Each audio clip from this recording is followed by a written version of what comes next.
Praise the lord. బాధపడుతున్న వ్యక్తిని కొందరు అడిగారంట, నొప్పి అంటే ఏంటి? దానికి జవాబుగా, అది చెప్పేది కాదు, వినిపించేది అసలే కాదు, అది భరించే వారికే తెలుస్తుంది అని జవాబు చెప్పాడంట.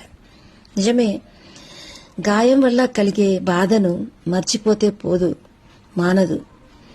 మరి మౌనంగా దానిని అంగీకరించడం వల్లే బాధ నుంచి మనం విముక్తిపరచబడతాం.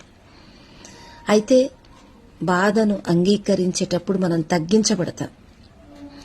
ఆ తగ్గింపులోనే మన విధేయత దేవుడికి అంగీకారంగా ఉంటుంది కనుక మన మీద ఆయన కటాక్షం పొందుకోవడానికి కార్యమవుతుంది.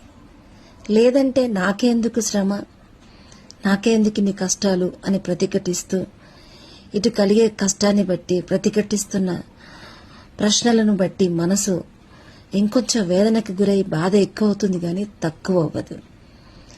బాధ కలిగినప్పుడు మనం అంగీకరించి ఆ అంగీకారంలో మన తగ్గింపులో ఉన్న విధేయత మనల్ని కటాక్షించడానికి కార్యం అవుతుంది కనుక దేవుడు అన్నాడు, తను తాను తగ్గించుకున్నవాడు హెచ్చించబడును, తను తాను హెచ్చించుకున్నవాడు తగ్గించబడును. కాబట్టి నీకు కలుగుతున్న బాధలు, నొప్పి నీకు నీ జీవితాన్ని తగ్గించినట్టు కనిపించేట్టు చేస్తున్నాయా? భయపడకండి. ఆ తగ్గింపులోన నీ విధేయతే దేవుడికి అంగీకారంగా ఉంటుంది. ఎవరు ఆయన మాట విని దీనుడై వణుకుచుంటాడో దేవుడు వారిని అంగీకరిస్తాడు గనక మీ బాధలు మీ తగ్గింపు కాదు, మిమ్మల్ని హెచ్చించే విధంగా ఉంటున్నాయన్నది అప్పుడే మీరు దేవుడికి అంగీకారం అవుతారు. ఒకసారి మరలా వినండి.